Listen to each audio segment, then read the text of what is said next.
Okay, we're now live, Mike. Thank you for joining me on the podcast and obviously on YouTube and across Facebook. We're streaming live, so that's great. Yeah, that's brilliant. So yeah, like I said, welcome to the Property Insights series.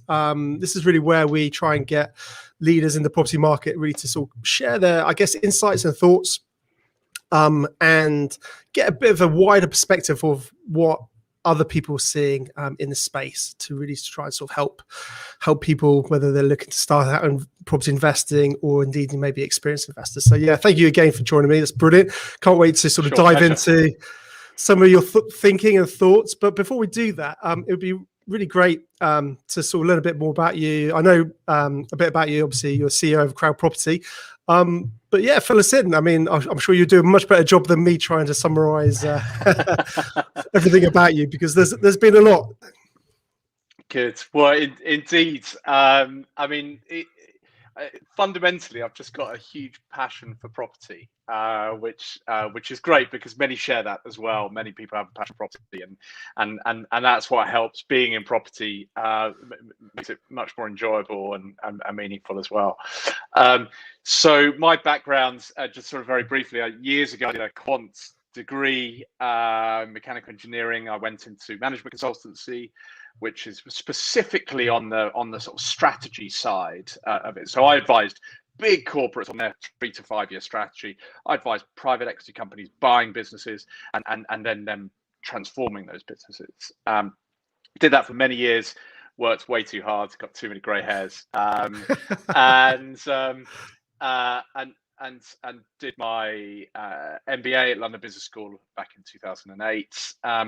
And all alongside that, since 2002, I've been investing in property, and so I've got a portfolio that's predominantly in London and the Southeast, and a little bit internationally, which it doesn't set any world on fire.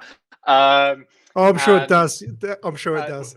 Well, the international stuff is yeah, it's interesting, but not that not hugely profitable. But about 2014, I started. I sort of embarked on 2 different things. Firstly, I figured that technology could have a far greater part to play in real estate, the world's largest asset class, right? So I started investing in startup property technology businesses, prop tech businesses, and pretty much before prop and tech had been put together. And I'm invested in about 20 different startups, a few more than 20 actually. And related to that, I also I'm an investor in a venture capital fund called Pi Labs, and I also sit on the investment committee of that venture capital fund, given all the relevant experiences that I've sort of seen. And I see some fascinating global businesses that are just disrupting incumbent stuff, disrupting even sort of technology from fairly recently, really cool AI technology, all right through the sort of the many facets of real estate. And also, actually, in 2013, a few of us came together and said, "Isn't it a pain in the arse to raise finance for property projects?" Yes, it is. It certainly is, and we felt that ourselves, right? And we said that's got to change. Okay, so we set about the big ask, which was, let's take on the banks, right? And let's make it better, because we know what we want or wanted. I don't personally do any development anymore, and let's build a business around it that is oriented around the developer. And sorry, Mike, just to jump in there. And this was at the point when sort of bank lending was quite tight and quite tough after the financial crash, so 2009, and then all the lending criteria all tightening up. So that sort of went on for the next sort of 4 or 5 years, didn't it, in terms of lending sort of tightening up. And it still has, and the most pronounced sector where lending was tighter was SME businesses, small and medium-sized businesses. Okay, and in 2009, that's why you get the founding of Funding Circle, for example, which is a lender to businesses, which has a similar model to ours. It's first and foremost, it's a lender with deep expertise in what it's lending against, and the capital comes from a range of sources that includes retail, high net worth funds, institutions, things like that, and that's the other side of our business. But first and foremost, we set this up because banks really didn't want to lend to property developers, and that's the big thing here. And the stats are stark on it, right? In 2008, small and medium-sized property developers built a third, not far off a third, of the homes built in the UK. Okay, and then in 2017. And what sort of size are we talking about? Like 1 to 10, 1 to 20, 1 to 50? What's that typical size look like? Because we're not talking about the big house builders, are we? Yeah, exactly. So small builders, this is central government data. So small builders defined as those that are producing less than 100 units a year. So that's quite a broad definition, right? That's certainly a lot more than I did. But they contribute a third of house building, and then in 2017, 10% of house building, right? And that was almost entirely driven by the pain of funding. And so that's what we set out to solve. Overall, I love having a bit of bank bashing, right? I bet they love you. yeah, exactly. But financial services as a sector has never been famed historically for putting the customer at the center of the business. And that's entirely what we did. And that's how we're changing the game. So coming from your background, and both in terms of the corporate world and the property investing world, you obviously saw there was a pain point.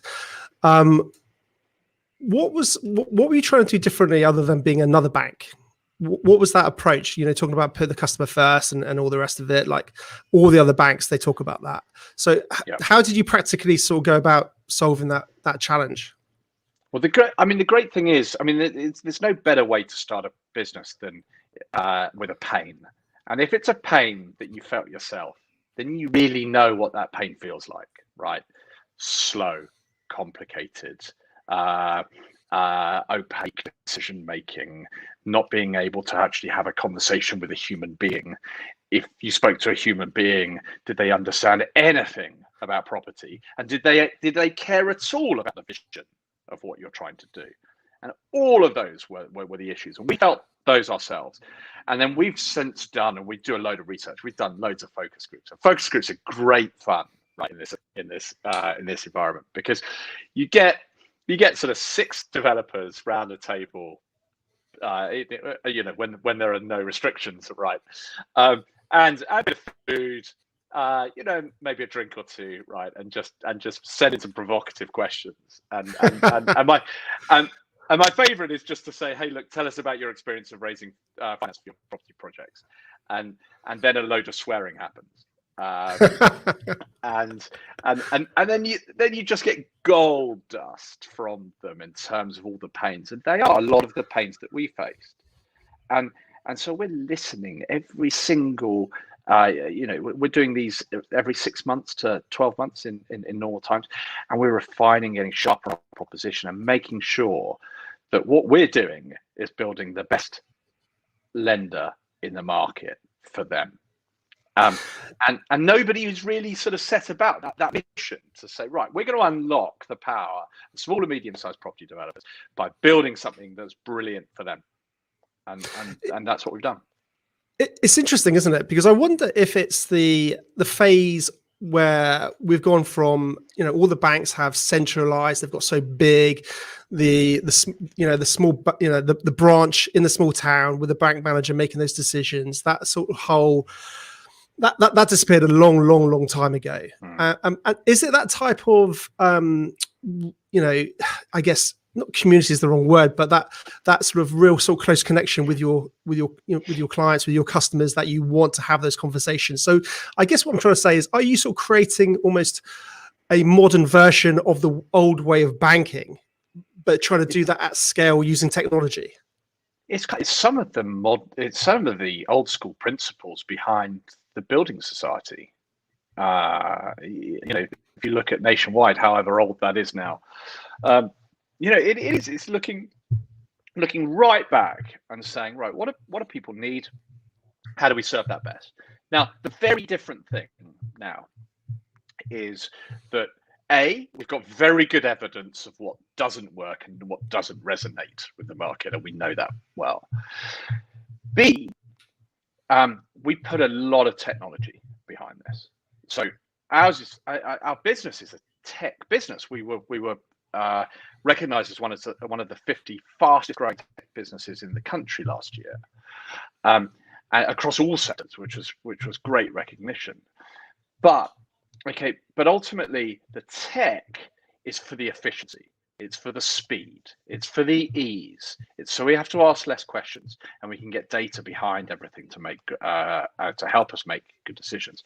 But crucially, that tech is then empowering our expertise, which is the bit for effectiveness of lending. So, property, sorry to coin or to use a predictable phrase, but property is people business, right? And the furthermore, property development lending is not like doing thousands of consumer loans of, say, £4,000 that you can just do demographic algorithms on, and you can just automate the whole thing.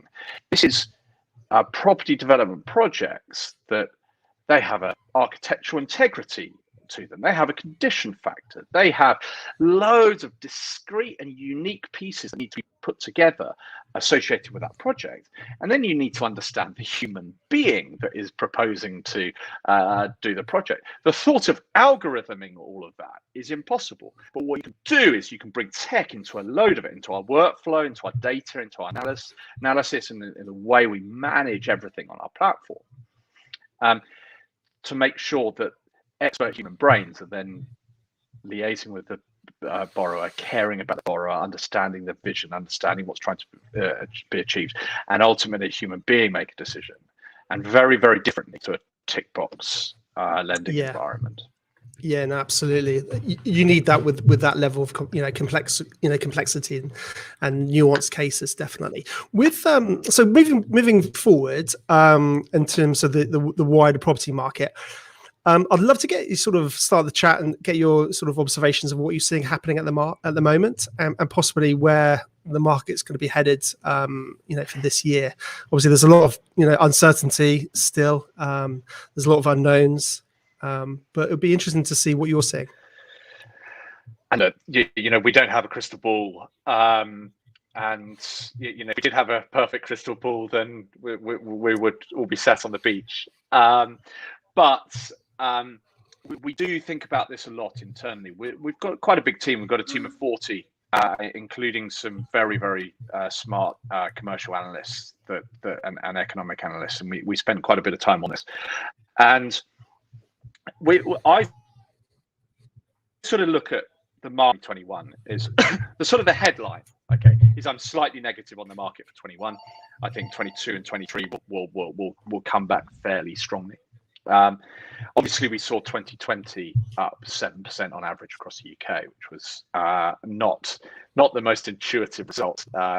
If you were a gambling person on March the 24th, 2020, you wouldn't have put your money on 7% growth. But that's what happened, right? Now, we look at it very, very briefly across 4 dimensions.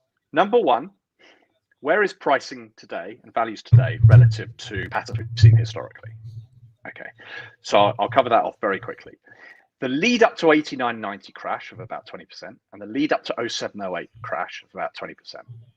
There were 12 years of very, very, very strong capital growth leading up to those moments. Okay, there was a bubble emerging, that then something shocked it and popped that bubble, and there was a correction in house price in house prices. Now, if you look at the sort of headline prices, then you could say, well, wait a minute, it looks a bit like that today. Okay, quite a lot above 2007 levels, but actually we're not. So if you inflation adjust everything, right, today's values are the same as 2015, 2010, and 2004. And that is quite profoundly important, because I don't believe personally There is therefore a huge amount of capital that got carried away that needs to be corrected by the shock that is COVID-19. Now, it's probably driven by the shocks that we've had in rapid fire for Brexit and the election uncertainty, political uncertainty, and then COVID-19 and whatever. It's actually kept a modicum of, sort of stability and not runaway prices. So that's the first point. I'll make the other points quicker. But then the supply into the market, there were less housing starts last year naturally, and that will constrain a bit of supply into the market in 2021. And there are a few other supply factors, but coming on to demand got driven up in 2020 because obviously stamp duty holiday was a major factor there. However, there's an argument to say whether that was people bringing their purchase forward, or actually people who were going to purchase before now doing so, because the last 10 years we've been averaging at about 800,000 transactions a year in the UK. Before the global financial crisis, that's 1.2 million. Okay, so that shows we had a 10-year period of structurally fewer transactions than we've ever had. Okay, now the human race hasn't changed. There's a life stage cadence to where people want to move, and so actually there's quite a lot of pent up demand. So whilst unemployment is going to be a massive issue in 2021, that will be more concentrated on the rental population. But I don't think the situation is as severe because there's a lot of pent up demand and some very different dynamics we've seen in the last 10 years. And a final point is the debt market. Where are we in the debt market? Okay, so firstly, there won't be a crash caused by it because the debt market is back and it's lending. It's not like 2008 where we're going to see just RBS repossessing and fire selling and nobody lending, okay, and only cash buyers buying. Okay, the debt market is back. 90% high street mortgages are just about filtering back. 95 aren't back yet, so the flagship indicators aren't back, but it's historically low debt, low cost of debt. So it's cheap to borrow, and that again will somewhat support the prices. So if I was a betting man, outside of sport, then which I'm not, I am in sport, but yes, then I would say that that we could see a drop of between 0 and -5% in 2021. It will be concentrated on certain areas. I don't think it will correct more than the rises we saw in 2020. Transaction levels will drop again post stamp duty, and 2022 and 2023 will be robust GDP and house price growth figures of probably something around in the 3 to 5% ranges. And look, that's not only me doing that analysis, right? That's what a lot of commentators, both in property and also economists, are saying, which we track very carefully. So very easy to have a big doom and gloom picture about it. I think that's wrong. I think it is. I think you're absolutely right. I think it is wrong. It's too easy to jump on that almost obvious bandwagon. And you hear commentators talking about interest rate rises and all the rest of it. I just don't see it happening. I just don't see it happening at all. Obviously, that would have a huge impact depending on how far they went. But it does constantly amaze me how robust our property market is, and that's astounded me for the last 10 years, if I'm honest with you, because I don't think it came down enough. In 2009, 2010, all that period. Well, I'm particularly bearish on is commercial property. That's going to face enormous challenges: retail, food, etc. Businesses going out of business, and also just a change in the dynamics around the workplace. So suddenly you're going to see a lot of demand for commercial property drop a lot. and that will probably drive a bit more commercial to residential conversion activity, which will be helped by permitted development changes and easings around that. But at the end of the day, okay, and I don't read me taking this for granted, right? Because not everyone does, but everyone needs a place to lay their heads, and fortunately, the vast majority of the population have a home to do so. And that demand is fairly predictable, and that will vary, and the ability to pay will vary based on employment and salary and wage inflation. And that's always going to hold it to a certain level, that wage inflation, just because of the affordability rules. Interestingly, I heard in Australia, of all places, and I don't get, this is maybe going off slightly, but their affordability has just been removed apparently, which I find slightly astounding. I'm hearing like 8 times income multiples, and you think, well, that just sounds, going back to the old parabolic days of borrow what you want on a self-cert job, but they were easy days, right? That was a whole new world. That was a whole different world, should I say? Jeez. But yeah, I mean, it's really interesting, isn't it? You're right. I think there's such fundamental 2 different markets, that whole resi sector compared to the commercial and the investor sector. And that's an interesting point you bring up, that to a certain extent, the resi sector, where we all need somewhere to live, it's relatively predictable. That's an interesting sort of point. And I think, I mean, it's based on almost demographics, isn't it? And like you said, wage inflation. I do wonder how that commercial property is going to sort of be impacted, though, when people are moving out from the cities and not working as much in the cities. And, I wonder how that dynamic's going to sort of play out. Yeah, I mean, it's been kicked pretty hard for a year. And then it's not going to, it's very unlikely to return to exactly the equivalent demand for, coffees, sandwiches, and, etc. around workplaces, right? Because the worker density is bound to be less. So yeah, there are those challenges. The other point of resi, which is important to keep in mind, is that we have a population growth, and we also have a declining household size, and those contribute to about a 1.6% increase in demand for number of homes per year, and which roughly translates. The government always come out with the 300,000 figure of homes we need, more homes we need each year to be built. Now, we are spectacularally good at building 200,000 homes. It's quite remarkable how consistent we are at building 200,000 homes. The problem is, it's 200,000, not 300,000. It's not enough. No, it's not. It's not. So, and this comes back. This comes back to my fundamental point.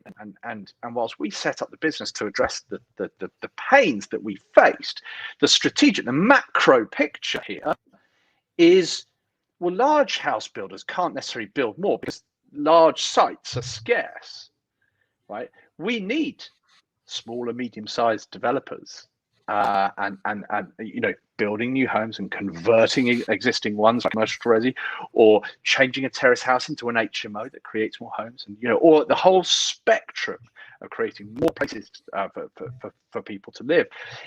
It is the small developers that have the potential, okay, to unlock all of those smaller assets, those smaller parcels of land, etc., and have a real entrepreneurial spirit about them as well, to get on with it, as long as there aren't too many barriers. And in our research, the biggest barriers for small and medium-sized developers to build more homes are the top 4 were: number 4, taxation. Okay, so that asking for taxation changes, and the government's working on that. Number 3, planning changes. The government's working on that, but they are like 10 to 15% contributors. The number 2 is a better economy. Well, we've all got to work together for that, and hopefully things will look brighter. And number 1, better sources of funding. and that's so we're picking the biggest barrier to go at, and no matter how many people I speak to, I'm yet to find someone who says no, funding's easy, that's not a problem.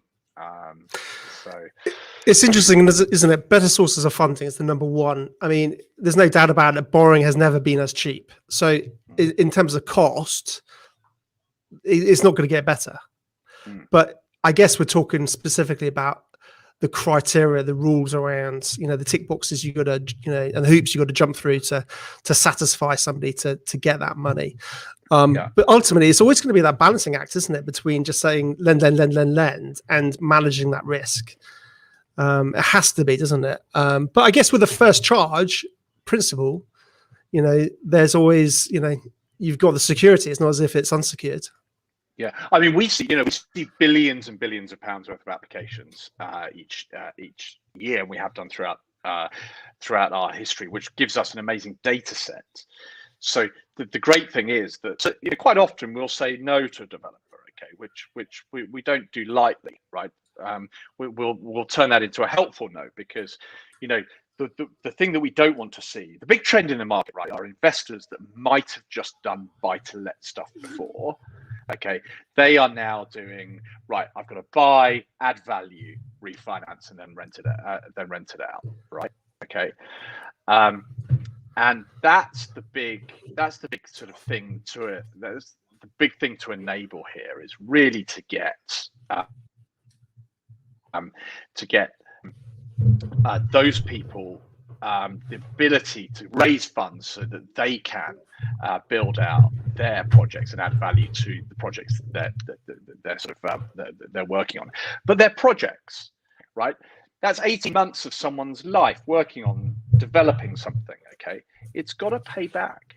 They've got to get a reasonable reward for all of that effort. And most of the time when we say no, it's like, look, there's not enough in it for you. Okay, it's not worth all of your effort for 18 months. Okay, so look, let us give you that help or no, and then come to us for the next one, and we'll check out each one you sort of submit. But then when someone submits a project that is a great project, and we say this is a great project relative to billions of pounds we've seen, okay, forget everything else, go and nail it. Okay, go and secure the site, go and strike the deal with the vendor, go and get the agent on your side, go and start working out where you're going to get the supplies from. Okay, forget everything else, this is a cracker, right? That's really helpful, because we those of us that are in property, we know that we're quite small businesses. We don't have many second pair of eyes of things. A confidence boost like that is great, because we know that's a great one. So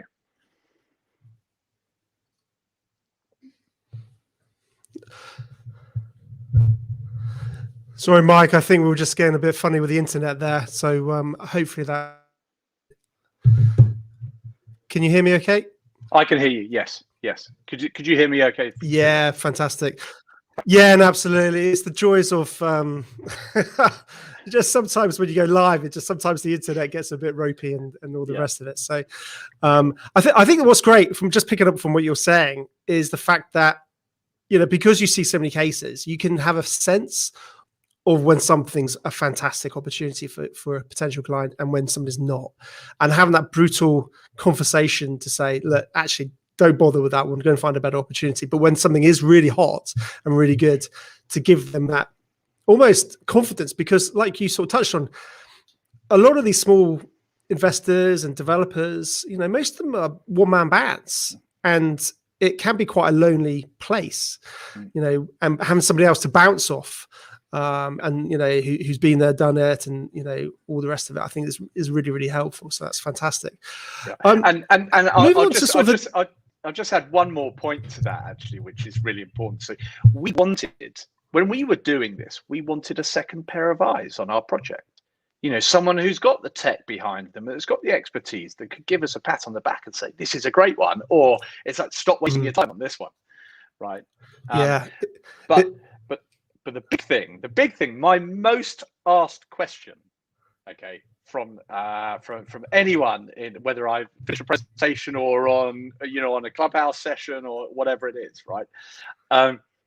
Is if I submit a bad project, do you hold it against my account? Do you put a black mark on my account or not? And no way. And we're here to be a second pair of eyes to help you pick the right project. Okay, don't worry. We've had people submitting about 10 projects and us saying no, and us sort of feeling slightly bad about it, right? But they've got away and they've learned each time, and then the 10th one is like an absolute cracker, right? And guess what? They're going to spend 12 months on the right one, which is great. Absolutely. And hopefully you've helped them not make those huge mistakes. And that's the point. Because sometimes, like you said, you need somebody to have that, see it from the outside. When we're in that business, we're in that, place, sometimes it's hard to see the wood through the trees. But to be that, that second pair of eyes, that second opinion, that, I think, we've also got to remember that as well. That they're not saying no to be a pain. They may well be doing us a favor. Yes. Yeah. Just out of interest, moving on to sort of different areas in the UK, because you guys obviously lend. I'm right in thinking you lend across the UK. Are you seeing any sort of patterns or anything of interest that's worth sort of sharing with our audience, whether it's activity or I don't know. I guess you're not looking at yields so much. I'm assuming, because it's more to do with the actual sort of developments themselves. But it'd be interesting to see if there's anything that you're seeing in the wider space. So geographically, yes, we lend right across UK, including Northern Ireland. And one thing we see in Northern Ireland is that there are not many lenders there. And a lot of people are used to putting a lot of cash into projects. We're comfortable lending there. We know the market well. We've got our people on the ground as well in our network to validate things. So we're comfortable with that. Very comfortable with Scotland. We see a lot of the tightenings of the sort of the lettings market in Scotland is quite different. There's different legal documents in Northern Ireland and in Scotland that we that obviously we have in place. But I think there's definitely softer interest in London at the moment. There's more interest in the sort of the northern cities, I'd say, also Midlands. Our office is based in Birmingham. We see really attractive activity going on Midlands and Northern England. But the things that there's in terms of what is being built. There's a lot of excitement around things like modular, things like air rights, and things like that, and that's helped by permitted development changes, and we've funded all of those, and we're brilliant at doing so. But I think when you come back to it, right? Because again, that can be quite challenging, can't it? Those sort of nuanced and unusual type of developments. I think, and also touching, going back to your locations. There's a lot of lenders who don't lend in Northern Ireland or Scotland, and then the fact that you do, again, just is interesting to see how you've really opened up the whole UK market as a whole, rather than just just the UK, just England, for example. Yeah, very much so. And I think I think at the end of the day, a big part of the investors and developers out there are looking still at HMO and co-living schemes. They're great yielders. They're great things to add to your portfolio. They're great things to convert how you want to convert and differentiate in them. And there will always be good sort of yield and cash flow to be made out of those schemes, as long as not in a market that's really flooding the market. You've got to be cautious of that, and we look at that. But it's an ongoing good strategy. So yeah. Brilliant. So I'd be interested to sort of learn about your sort of property journey as well, because it's always interesting to see how that started, and maybe sort of any tips or lessons that you can share to sort of, people who are looking to start out. Yeah, so I bought my first flat in central London in 2002. That was a self-cert mortgage, which was quite easy back then, as we previously referred to. Let's move on from that. And it was pretty easy,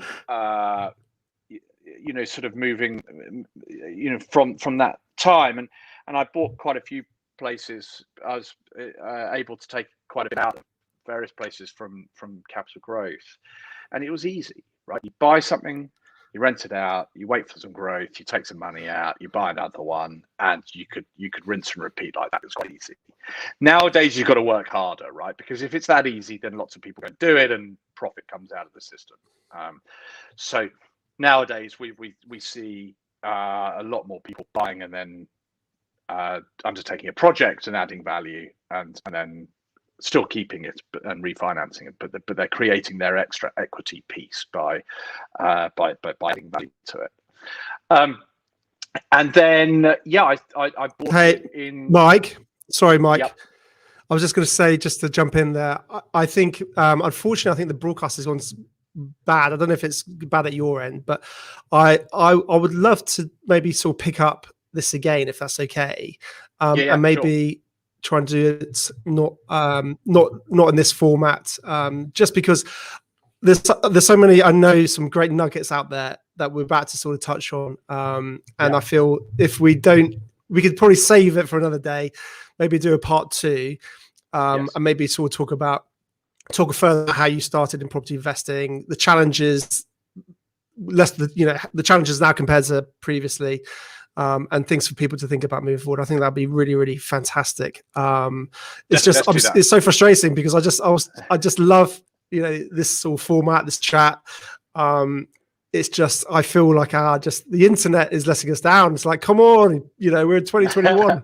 We should have, no issues, but obviously, we do. And obviously, especially now when we're all in lockdown, everyone's, doing Zoom meetings. It's, there's no excuses. But, well, but it'd be great to pick this up and maybe we can just sort of. Yeah, let's definitely do that.